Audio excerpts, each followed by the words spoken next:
Great. I think we're going to kick things off. It's 6:03, and I am conscious that it's a Friday. So thank you so much, everyone, for joining the PMI Adelaide chapter tonight, where we are going to be talking about mastering your PMP exam. We got some. It's going to be an insightful session. We've got a lovely presenter with us tonight who is going to share his experience, what has brought value to by gaining the PMP and other certifications, and then you will also hear from a couple of our other members. Um, just a bit of housekeeping. If I can please request you all to mute yourselves. And if you're not muting yourselves, could you please make sure that your phones are on silent so the presentation is not disrupted in any way. And once again, yes, thank you for joining us tonight. So we're going to kick off things with the acknowledgement of the land. We would like to acknowledge the Ghana people of whose land we meet on today. We also pay respects to their elders past and present and extend that respect to the other Aboriginal and Torres Strait Island people if present here today.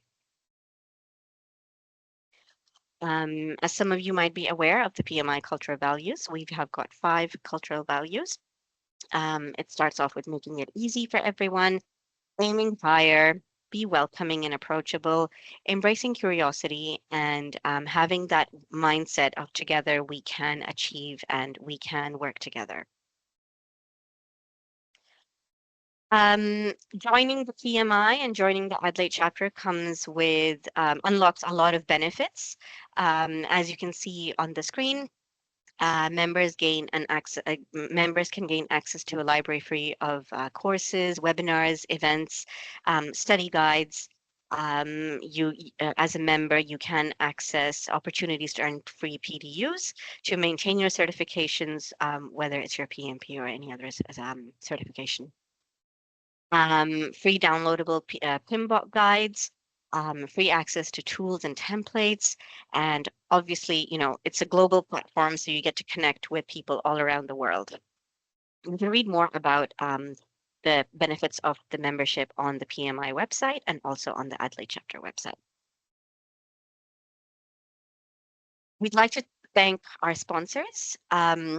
We have got a great pool of sponsors who support the PMI, and without their support, I don't think that events like these are possible. So thank you so much to our sponsors. I'm not going to go through all of our sponsors, but on the screen you can see that we've got a good number of sponsors. If you are interested in sponsoring our chapter, then please reach out to Peter Pavan or Udir Rajasekara. Now, without further ado, I'd like to introduce our first presenter, John Al-Khatib. John is a project and strategic management consultant, a university lecturer, and a trainer with over 20 years of experience. His experience spans over a wide variety of industries, including engineering, manufacturing, IT, and software development. His expertise lies in large-scale project management, industrial engineering, and digital transformation, having led complex initiatives before establishing his own firm in 2014. And since then, John has continued his commitment to project management, engaging in diverse ventures both locally and internationally. With over a decade of experience in training and universities, delivering programs across a wide range of management and technical disciplines.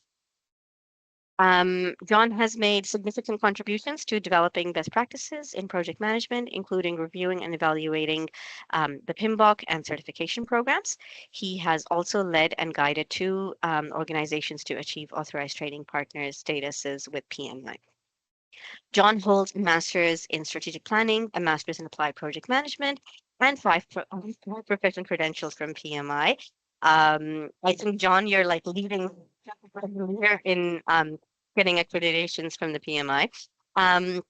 John's qualifications reflect his deep expertise in the field. He's an active member of several prestigious professional bodies, including the Australian Institute of Company Directors, the International Centre of Complex Project Management, Institute of Company Directors, and the International Centre of Complex Project Management, the Australian Institute of Project Management, the Complex Systems Society, the System Dynamics Society, the American Society for Engineering Management, and the PMI, among others.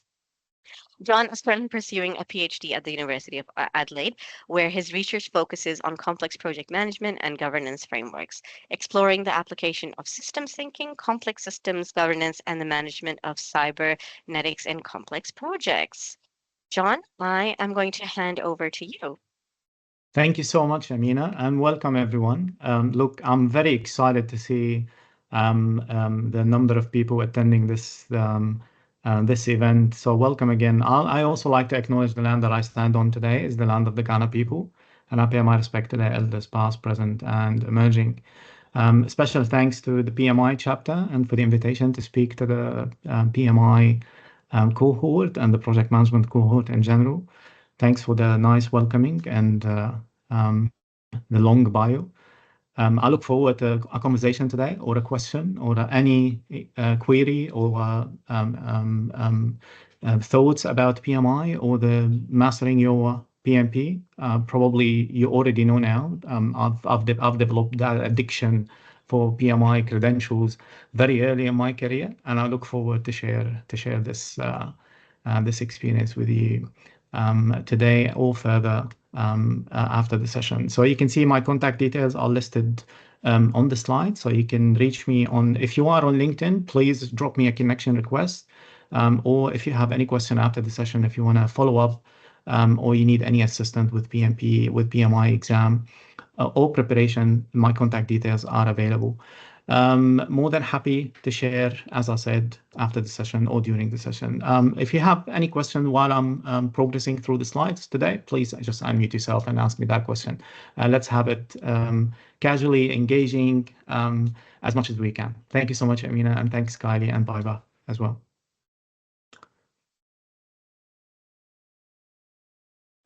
So as I said, my addiction for PMI credentials, as someone who holds 5 credentials from PMI, my journey started in 2011. So very early in my career, like probably around 6 or 5 years in that project management space. I started looking for options. I started to look for credentials. I started to looking for accreditation. So I wanna document. I want to recognize my experience. I want people to recognize my experience. I want people to be able to tell that this person has a certain level of experience and comprehension about project management. And back in the time in 2009, 2011, PMP was and still one of the most significant global credentials in the project management space. I started, my first credential was PMP. Moving on, the same year, I've obtained the RMP, the Risk Management Professional, and then followed by the Scheduling Professional, Agile Practitioner, and recently the Professional and Business Analyst. I still remember back in the time, 2011, I used to travel to another country to apply for the exam. Today, you can just apply, you can just take the exam from the convenience of your house. You just put your computer, sign in, you can do it, you can turn on your camera and just take the exam very comfortably. I did all my qualifications. I had to travel to a different state or different country for all of these qualifications, the 4 of them. Not the last one, professional business analyst in 2023, it was online. So things now are much more easier than it used to be to get your credential and get your experience documented and your accreditation. So please don't spare a chance to get certified. That's probably the most important message that I want to transfer today. Is get excited about your experience. Get excited about being accredited. It doesn't matter if you have 2 years or 5 years or 10 years of experience in project management. Your experience is your experience, but accreditation sends a clear signal to the listener, to the observer, to the other person on the other side of the table that you are a person dedicated to best practices in project management. That's what certifications do. This is a commitment from you as an individual towards best practices or better practices in project management, and a belonging to certain community and a membership of a global organization. So get excited about it. Start your journey as early as you can, and good luck to everyone. Next slide, please, Amina. Thank you. So today I want to talk about how you can master your PMI exam. among many other things. And as Amina mentioned, I've been in that space for a very long time.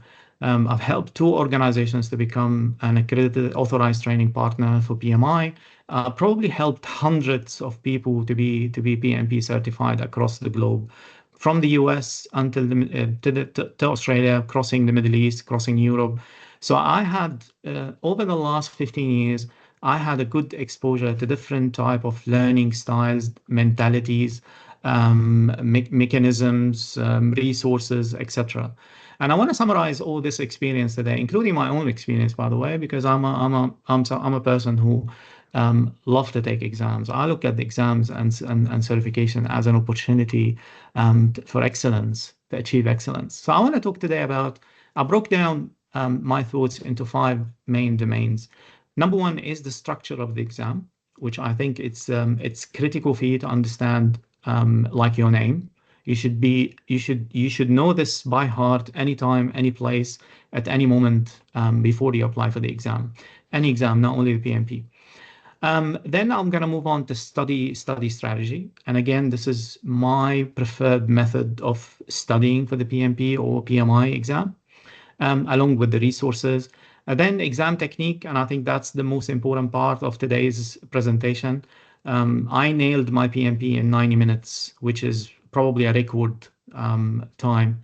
And not because I'm a super achiever or a super Mario in PMP. It's because I had the right techniques. I applied the right techniques in my exam. And then finally, I want to talk about the exam day.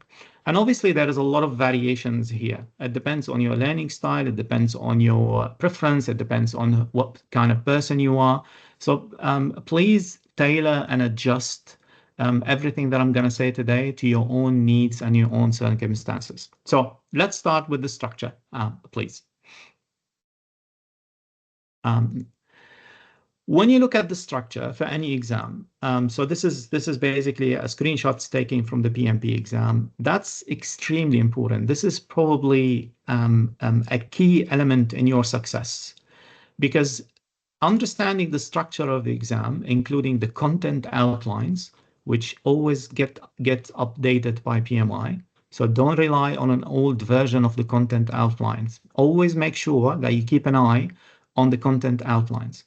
Exam format, what sort of questions you're going to face? Are you going to face a numerical question? Are you going to face a numbers, situational, true or wrong? What sort of questions? Knowledge-based, formula, process-based? You need to understand the type of the questions that you will face in the PMP or the PMI exam. Understand the break policy. Ask questions. Send PMI an email to clarify. Don't be shy about it.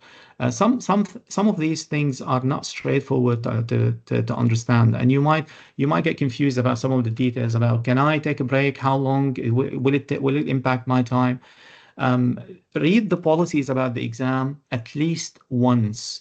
I know this is a boring exercise, but trust me on this, it will help you in designing your exam techniques, and it can save you a lot of time and effort and money, by the way, because it's not cheap getting the exam. So when you look, for example, this is just an example to give you an idea how important to understand the contents or the structure of the exam. When you compare the CAPM, the Certified Associate in Project Management certification, with the PMP, and those two are one of the oldest certifications from PMI, one of the first, by the way. So PMP was the first, CAPM was the second. When you compare between them, you can see that the amount of time you have per question is roughly around 70 seconds. That's not a long time, by the way. 70 seconds is just a little bit more than 1 minute.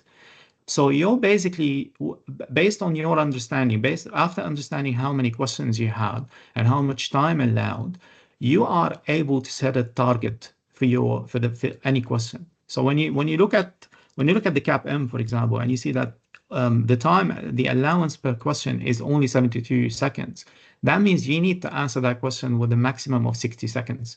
You need to work on the clock, on a timer, because the 12 seconds, the spare 12 seconds should act as your buffer, as your contingency, as your risk management, as your risk response. which means you can design your exam techniques much better. Now, without a proper understanding of this, you can't design your exam strategy. The other thing is the total exam time or the exam duration. So when you look at the PMP exam, it's 230 minutes for 180 question. When you look at the CAPM, it's 180 for 150. That will impact your preference for breaks. I don't like to take breaks. I just move on from first question to final question and just finish the exam. But some people found it extremely useful when PMI added the break policy, because back in the time PMI didn't have a break policy. It's a new thing. It's one of the new additions to the PMP structure. So if you think that 230 minutes are not enough, then you need to use the break policy that I mentioned at the top. Now, the other important thing is the domains. I think this is very significant in understanding the structure. And also it will impact your study strategy and impact your exam techniques. When you look at domains, the domains of the PMP, the new version of the PMP, are much more simpler than the previous one. So you have 3 domains. For PMP, you have people, process, and business environment. So 8% for business environment, 50% of process, and 42% for people. You need to be able to explain clearly to yourself, what does people mean? What does process mean? What does business environment mean? What is the boundaries? What are the boundaries of people? And that can only happen, you can only achieve this if you have if you read the content outline clearly, step by step, line by line. Because the content outline will divide each of these domains into a task and then enablers. So you have a domain, you have certain tasks listed under that domain. So things we do to manage people, things we do to manage processes, and then underneath enablers, which are the factors that will enable you as a project manager to achieve outcomes or value out of this process. Because applying the process by itself, it sometimes is not enough. So this is an example about managing conflict. When you talk about managing conflict, the enablers for managing conflict is to interpret the source and the state of the conflict. Let's say if you face an exam question about managing conflict. If the first thing you need to understand is where is that, or identify where is that conflict, what is the life cycle, what stage is that conflict is at. Once you identify that stage, you can design a management techniques that are suitable for it. That's what we call it enablers. So please make sure you understand the exam structure by reading the exam content clearly once and twice and 3 times and 4 times if it requires. I can probably say that 99.9% of people who didn't read the exam content outlines clearly or didn't develop an understanding about the outlines from other sources failed the PMP exam. And that's something, that's an experience you don't wanna go through. Feel free to ask any question at any time, because each one of those pillars or these domains are separated, and I'm gonna connect them. So feel free to ask questions anytime or pop it in the chat for us. Thank you, Amina. Next slide, please. The next point that I want to talk about is the study strategy and the study resources. And I think your study strategy is your study strategy. It's yours. It's designed basically to suit your learning style, your learning needs. Where are you now in your professional career? How easy can you learn? How fast can you learn? So there are so many personal circumstances and factors that impact your study strategy. But from my perspective, after 15 years in this beautiful discipline of training people, whether a university or RTOs or PMP or others, I think you need to treat this as a project. There is no other way from my perspective. This is one of the most significant projects that you're going to run in your professional career. Set a timeline, set a scope, set a budget, set a resources, set a clear schedule, and act as if it's a project. Report to yourself. Go back to yourself and report to yourself. You don't need motivation. This is something I'm a strong believer in discipline, not motivation. Motivation goes up and down, changes with time. Try to be disciplined. 30 minutes per day for a year is more effective than 10 hours per week for 5 weeks. I got all of my professional credentials by studying 2 hours early in the morning before anyone wakes up in the house. So I got my PMP when I was married. I had family, and all of them the same. I got my first master, the same thing. I got my second master, the same thing. It's about discipline. It's about waking up early. From my perspective, for me, probably for you is waking up late. I don't know.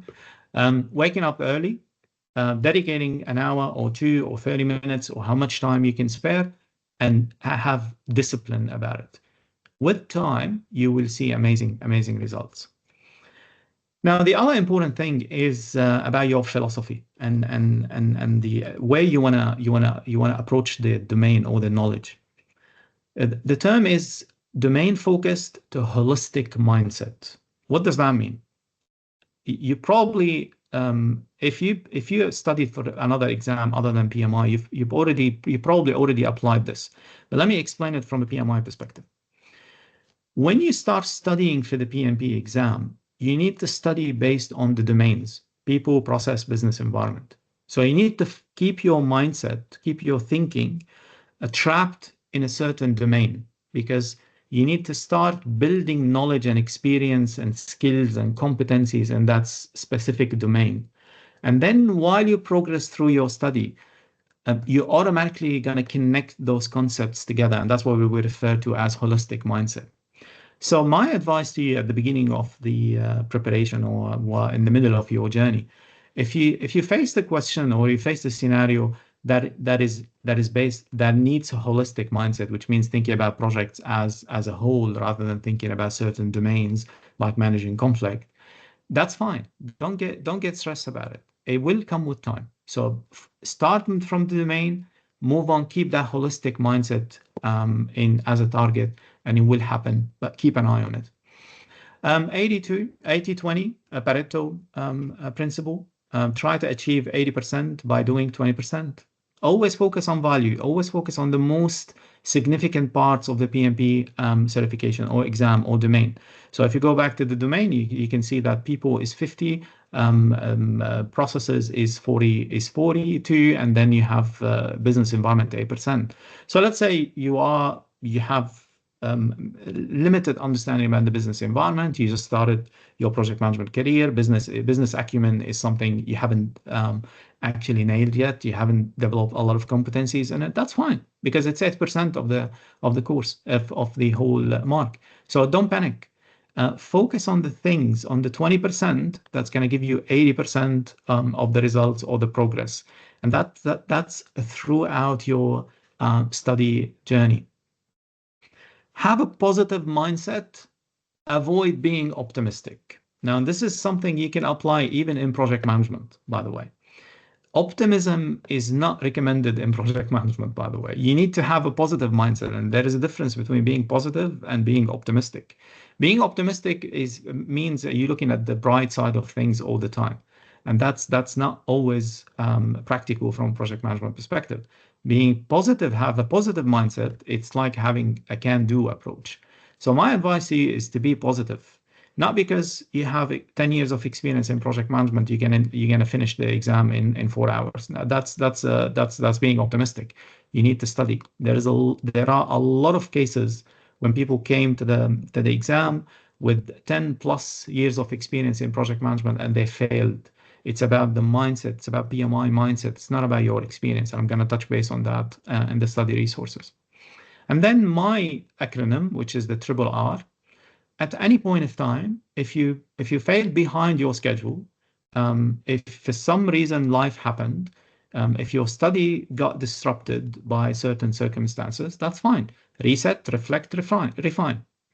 Reset the clock. Start again. This is a new day. This is a new moment in your study journey.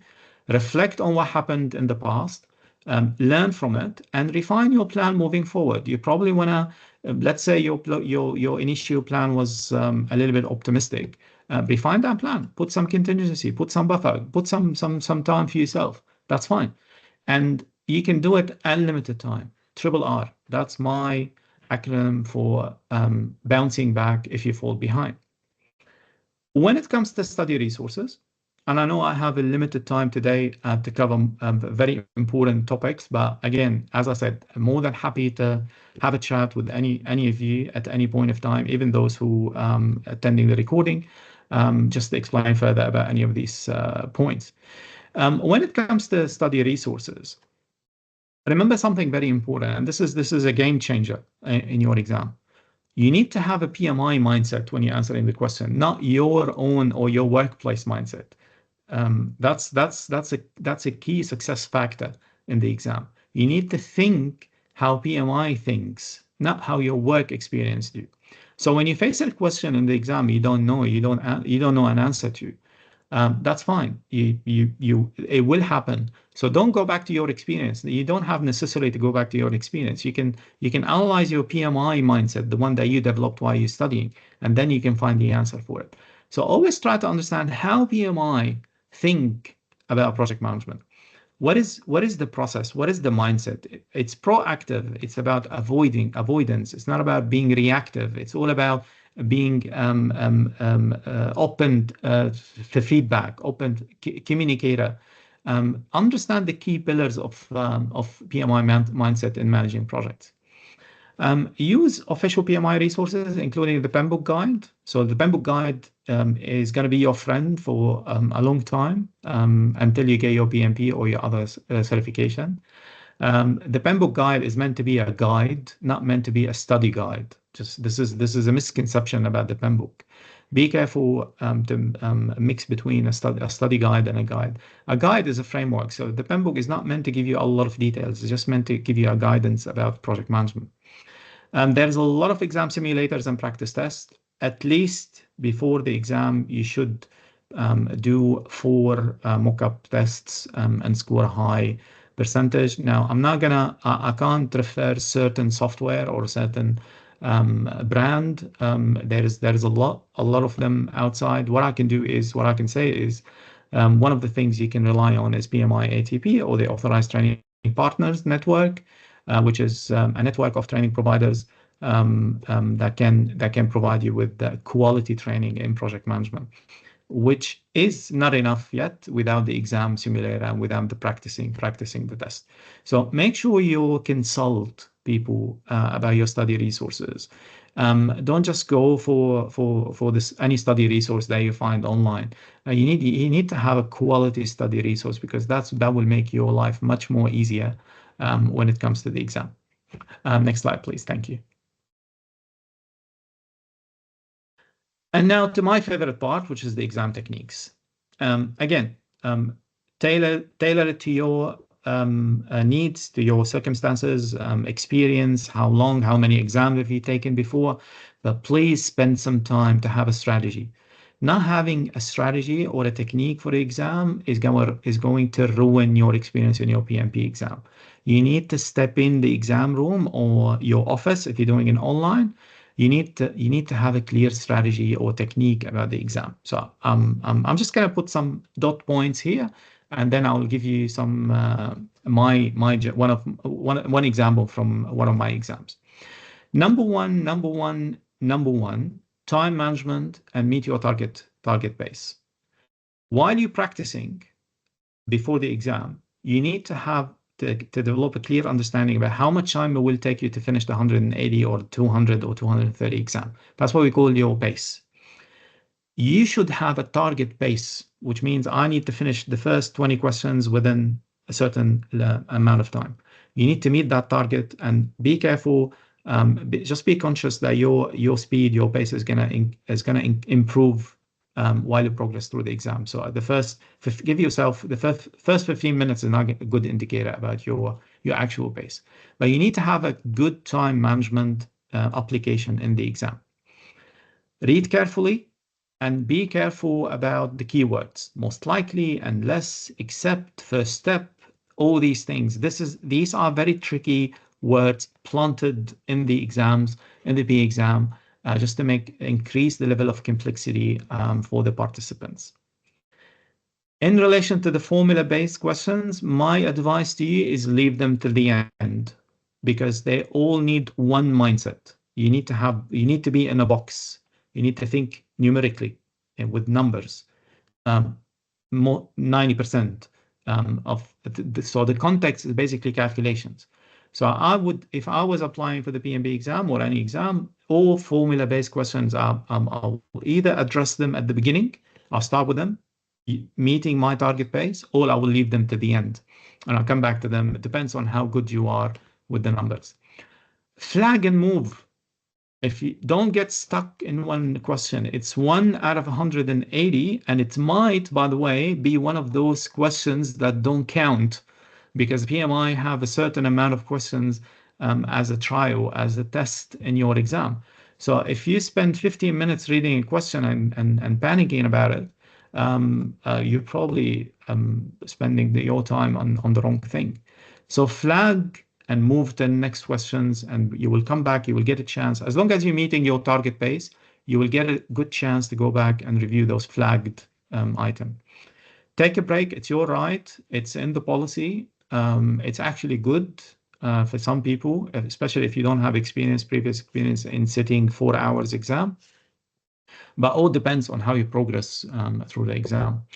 The research says that you need to trust your first instinct. So which means don't question yourself too much. It's good to think about your questions again, but usually your first choice is the best, is the right one. And one of my favorite things to think about is that you're bigger than your brain. Don't panic. Your brain is an organ of your system. If you feel anxious for any reason during the exam, if you feel that you're not gonna pass or you're gonna fail, just control it. Take a deep breath, reset, reflect, refine, even in the middle of the exam. Don't panic. Panicking, stressing out is not going to get you any good results in the exam. Resetting, reflecting, and refining your plan or the way forward will get you outside the exam. And remember something, PMI, roughly the passing score is around 55%. That's what the community would say. There are no clear guidelines about the passing score. So you are bigger than your brain. Don't let your brain control the whole experience in your PMP exam. And on the exam day, and I think one of the best things that I've learned throughout my career from one exam room to another exam room is be yourself, first of all, and get excited. Go there, wear your best dress. I will wear my best dress, my best shirt. I'll shave, I'll take a shower. I'll be in a good mood, and I will go there. I'll have a nice cup of coffee before the exam, and I'm just gonna have that positive mindset about my experience. From my perspective, those are the key things that you need to be aware of before you step into the exam room or before you start your PMP exam. You might have something else. Someone else might add new things. Your learning strategy might be different. That's completely fine. But from my perspective, over the last 15 years, I think those dot points were extremely, extremely useful and effective for all the participants that I've helped. Now, I think that's the end of the notes for me. Can we, yeah, and over to Kylie, but I just want to touch base quickly and see if anyone has any question or if we had any question in the chat, more than happy to answer it now, or leave it till the end, or leave it to after the session if you like. Completely up to you guys.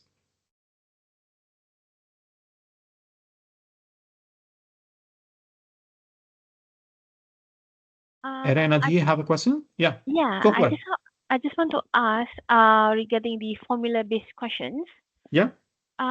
Is it every year we will have the same amount of this kind of questions, or it varies from year to year? It varies. There is no clear guidelines about the formula, but you need to be on top of all of them. You need to have a clear understanding about earned value management. I'll give you an example. I can't remember exactly which exam was it. It's probably RMP or SP. I think it was SP, scheduling professional. When I applied for my SP, when SP is a scheduling professional certification. You can imagine if you're working in scheduling, it's all about earned value management, schedule development, schedule variation, schedule rebaselining. There's a lot of calculation in SP. I still remember I was shocked because I didn't have a lot of formulas type questions in my exam. I was well prepared to answer a lot of formulas based, and I didn't get a lot of them. I got a lot of situational questions. So there is no clear guidelines about the formulas. I think the formulas are very good opportunity for you to pass the exam and answer them correctly because it's a straightforward type of questions. Yep. Thanks, Irena. Thanks. Cheers. We've got a question in the chat. Yeah. Yeah. Let's open that. From Kasha, can't use my mic at the moment, but what is the timeline a person working full time should allow for preparation? That's a good question. This is very important question. Look, I can only share my personal experience, and then again, for you, it's you need to tailor this based on your circumstances. I've always worked full time, sometimes double full time. That didn't stop me from applying for my certifications or my masters or my other qualifications. I think minimum an hour per day should be allocated for your exam preparation. Now, the whole experience, the whole preparation, it's much more complicated than a simple formula, x times y. You can probably do a test. If I was you, what I will do is I will dedicate an hour per day, 5 days a week or 6 days a week or 7 days a week. It depends on you. I'll choose a domain within the PMP preparation. I'll choose a certain domain, certain task, and I'll see how much impact did that 1 hour created on my study load or my understanding or comprehension of the exam. I'll do a test. If it didn't work, then I will increase to 2 hours or 3 hours because you need some sort of intensity in your study so you can develop that holistic mindset, if you remember. That holistic mindset, to reach that holistic mindset in your an understanding of PMI's approach, you need time, and your brain needs to be engaged for a certain amount of time thinking about the same thing. Now, while you're progressing through your study, you're probably going to reduce that time because you've already developed some sort of competencies. So that will be relaxed a little bit. Hopefully that can help.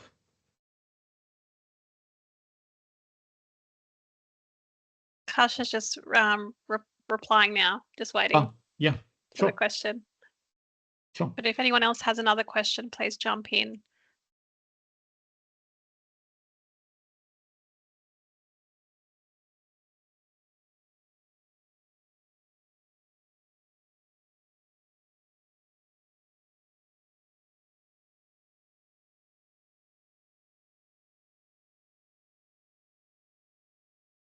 If I started with an hour a day, would I be looking at 3 or 6 months?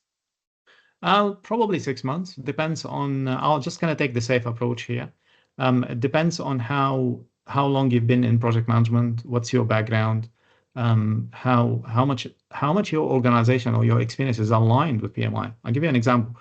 So I come from a early project management experience where I had PMO, I had all my project management methodology at workplace aligned with PMP, with the PEM book. The PMO manager, my manager, was a PMP instructor, and he was acquired from the US just to design that PMO based on the PEM book and PMI mindset. So for me, it was no brainer. I just needed some alignment in my thinking to be able to understand that PMI. But for someone else who does or follows his workplace or their workplace follow different methodology or no methodology because it happens, that might take more time. The best way to do it is to do a test and see how much value or how much impact that a certain amount of time has created on your study load and competency. You're welcome. Anytime. Again, for anyone, if you want to reach outside the session, more than happy to answer any question. Any other question before I hand over to Kylie? I had a question, John. Yeah, sure. Amina, please. What keeps you going? You did mention motivation. Motivation is, I mean, you did say you compared motivation with discipline, but what keeps you going? What's the drive? What drives you to, to go on to your next certification? Look, you need multiple factors. So the first one, obviously, is the business opportunity. So I'm an entrepreneur by nature. So I've been working in my own business for more than 12 years now. For me, number one, there is a visibility to getting your certification. Every time and benefits. Every time you get a certification, you get value to your career. Whether you open new horizons, you open new courses, you get new opportunities, you get higher paid, you negotiate better, and your confidence will increase. So one of the things that I really rely on in building my resume after 20 years is my certification and education. So that's a very strong aspect of my resume. So there is a business opportunity. I'm not doing it just for fun. It's a very logical thing. Now the other thing is my passion for learning. You need to have a passion for learning. We all need to have a passion for learning. Learning doesn't stop. You shouldn't stop learning. And one of the ways you need to find your way to learn. What's the way that suits you? Suits your style. For me, I hate opening a book and read about something. I need to follow some sort of credential or accreditation program. I need structured approach for learning, and that's why certification came very handy to me. The other thing is the domain itself. I'm a project management addict. I love project management. I barely did anything in my life outside project management, and I love this discipline, and I will love it for the rest of my life. I want to die on a schedule. You know what I mean? I love this domain. I think project management can change the world to be a better place for everyone. So, and every time there is a new thing in project management, I was very interested in understanding what are the best practices, what are the things that's going to create value from that domain. And I give you an example. One of the things that I've done is this. At early stage is to start when I started my first master was in strategic planning. So my first master was in strategic planning, which is far away from project management. My goal at that time was to understand projects from a strategic perspective. So learning is a passion. If you need to find your passion for learning, because learning doesn't stop and it will take you places. Whether in your workplace, whether with your friends, whether with your social network, it will take you for places. And as I started at the beginning, it's about that announcement that you make. You are someone who belongs to the best practices or global practices. You are a global project manager. That's basically some of the factors. And that's what keeps me going, I think. An ability to learn, I would say, and a passion to learn. Thanks, Amina. Vishwa, I think. Please unmute yourself, Vishwa. Okay, let's do it casually. No need to put your hand up. Thanks.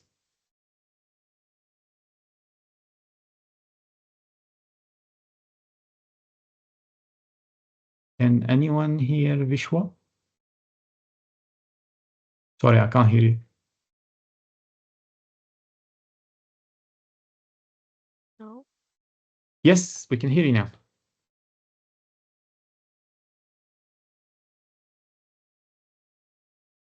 I'll give you some time, but back to that point, Amina, about motivation and discipline. I always emphasize the value of discipline rather than being motivated. Always work on your discipline. Motivation will come and go. Motivation will come eventually. You will be motivated once you have your discipline, by the way. Your discipline will motivate you to achieve great things. So always focus on your discipline.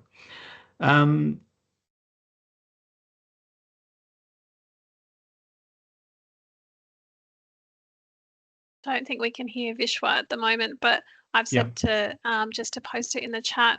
Yeah. Yeah. That's all right. Any other question before I hand over to Kylie? Kishwa, feel free to post it in the chat and we'll get back to it at any point.